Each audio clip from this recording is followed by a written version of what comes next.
साथियों, स्वागत है आपका अपने YouTube चैनल स्मार्ट फौजी भाई में। तो दोस्तों, आज बहुत दिनों के बाद मैं वीडियो बना रहा हूँ।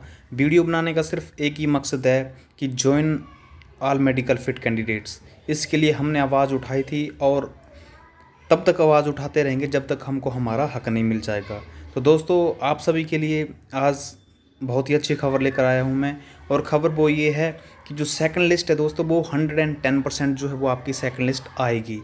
और वो किस बेस पे आएगी, उसमें क्या क्या होगा, सेकंड लिस्ट में कितनी वैकेंसीज़ को ऐड करेंगे और कितनों पे वो रिजल्ट देंगे, उसकी जो चर्चा है हम विस्तृत रूप से इस वीडियो में करने वाले हैं। तो दोस्तों, जो सेकंड लिस्ट है ये तो बिल्कुल ही कन्फर्म है कि ये तो आएगी आएगी। ये तो आपको भी पता होगा कि सेकंड लिस्ट तो आएगी। दोस्तों, वेटिंग लिस्ट इसमें नहीं आएगी, क्योंकि वेटिंग लिस्ट का जो एसएससी में प्रावधान है वो है ही नहीं वेटिंग लिस्ट का, तो वो वेटिंग लिस्ट नहीं देंगे।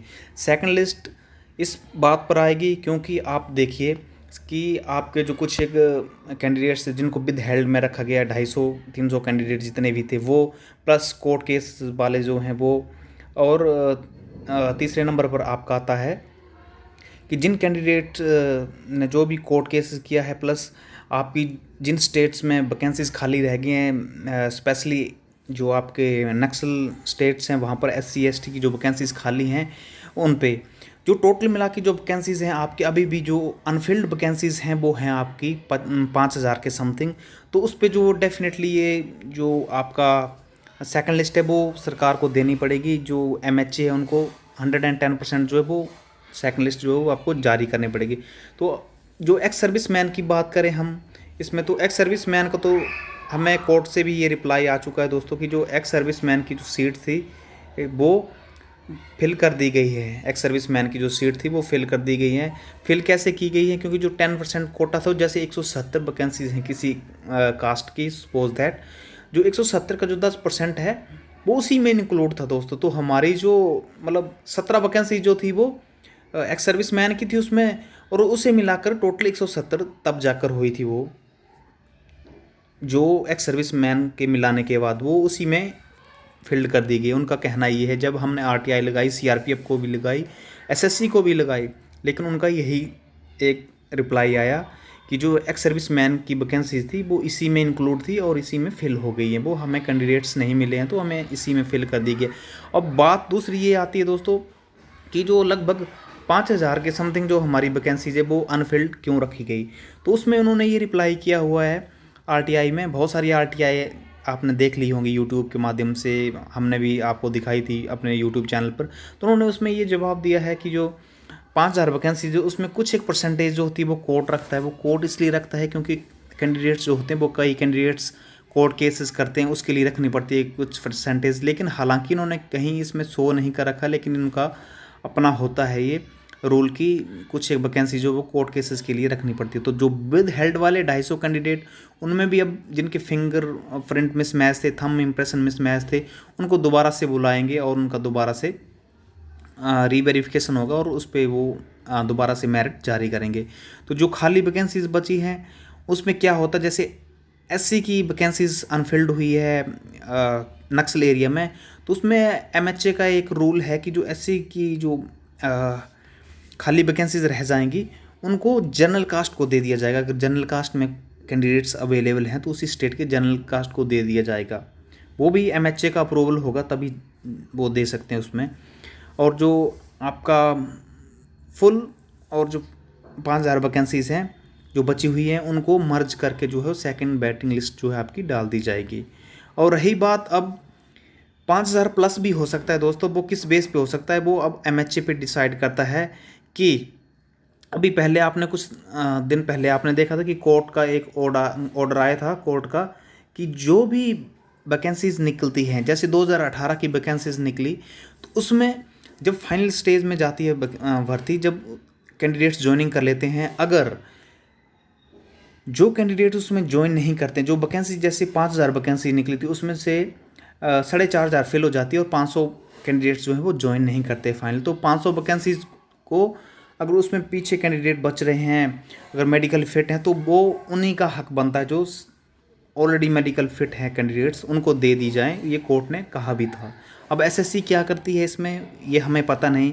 जो हमारे 55,000 कैंडिडेट्स को ज्वाइनिंग दी है इन्होंने, उसमें से आप सोचो, तकरीबन उसमें से ज़्यादा से ज़्यादा 45,000, ज़्यादा से ज़्यादा जो 45,000 कैंडिडेट्स है वो ही ज्वाइनिंग करेंगे। और इसमें भी आपके 10,000 के समथिंग कैंडिडेट जो है वो ज्वाइन नहीं करेंगे। तो 10,000 अगर MHA, अगर CRPF चाहेगी, जो नोडल फोर्स है दोस्तों, वो चाहेगी, MHA को अप्रूवल भेजेगी कि 10,000 जो हमारे पास मेडिकल फिट है पीछे, उनको सेकंड लिस्ट में डाल दें या नहीं। अगर उन्होंने यस कर दिया तो सही है, अगर नहीं किया तो ये वैकेंसी जो होती है वो कैरी फॉरवर्ड हो जाती है नेक्स्ट भर्ती के लिए। अगर इस भर्ती में ऐड कर दी गई जो हमारे कैंडिडेट्स बचे हुए हैं मेडिकल फिट, तो डेफिनेटली आपकी जो सेकंड लिस्ट है दोस्तों वो 5 से बढ़कर ये आपकी 15,000 हो सकती है, 15,000 की सेकंड लिस्ट हो सकती है।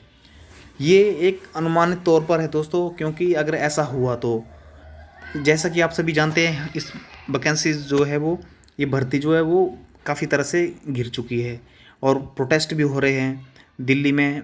तकरीबन आज हमारे भाई बहनों को दिल्ली में बैठे हुए 1 महीना होने को, लेकिन सरकार ने अभी तक सुनी नहीं है। तो क्या पता इस बात से कुछ एक्शन ले तो सरकार हो सकता 15-20 हज़ार की लिस्ट जो है वो जारी कर दे। और जैसा कि आप सभी को पता है कि जो मेरिट जो बढ़ी थी दोस्तों इस बार, आप सोचो जो मेरिट बनी थी SSC की, इस बात पे आप गौर कीजिए।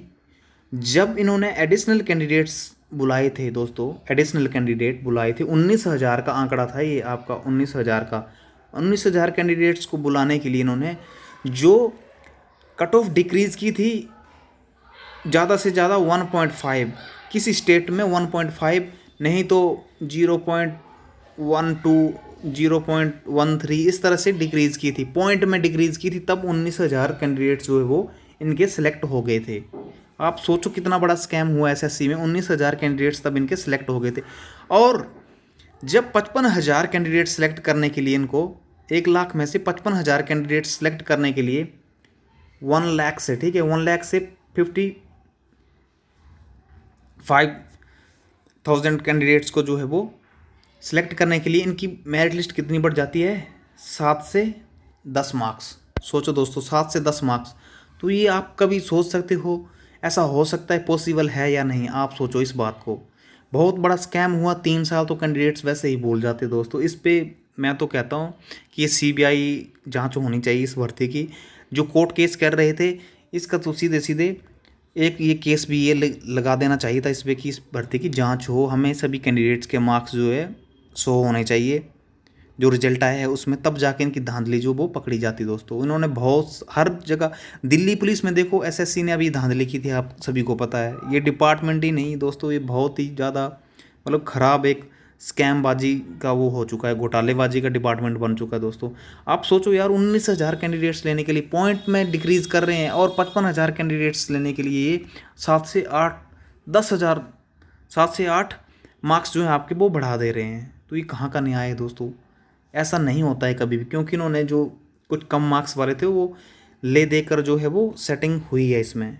ये डेफिनेटली मैं कह सकता हूँ 110% सेटिंग हुई है। अगर इसकी CBI जांच बैठे और ये जो कैंडिडेट्स के जो मार्क्स हैं वो शो करें सभी के, तब जाके आपको पता चलेगा। चलिए खैर छोड़िए ये बातें, जो हमारा काम है दोस्तों वो हम करते रहेंगे।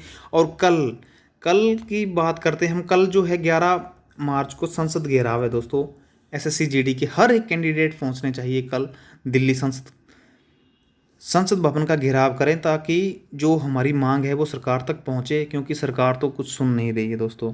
तो जो भी भाई बहन बेचारे देखो कितने दूर दूर से आ रखे हुए हैं, महाराष्ट्र से, गुजरात से, उड़ीसा से, असम से, अरुणाचल प्रदेश से।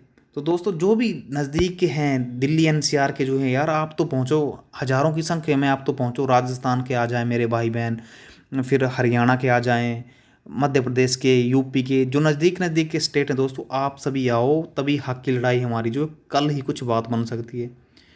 मैं तो उन भाइयों और बहनों को सलाम करता हूँ जो इतने दिनों से डटे हुए हैं। उन्होंने माँ का दूध पिया हो, असली किसी माँ ने माँ का दूध पिया, तो वो कैंडिडेट्स हैं मेरे भाई बहन जो दिल्ली में 1 महीने से डटे पड़े। उनके लिए हैट्स ऑफ दोस्तों, आप सभी को सलाम है, दिल से सैल्यूट है, क्योंकि आप सभी जो है वो इतने दिनों से डटे हुए, और तब तक मत हटो जब तक आपको अपना लक्ष्य प्राप्त न हो जाए। दोस्तों कल मिलते हैं दिल्ली में। जय हिंद, जय भारत, वंदे मातरम।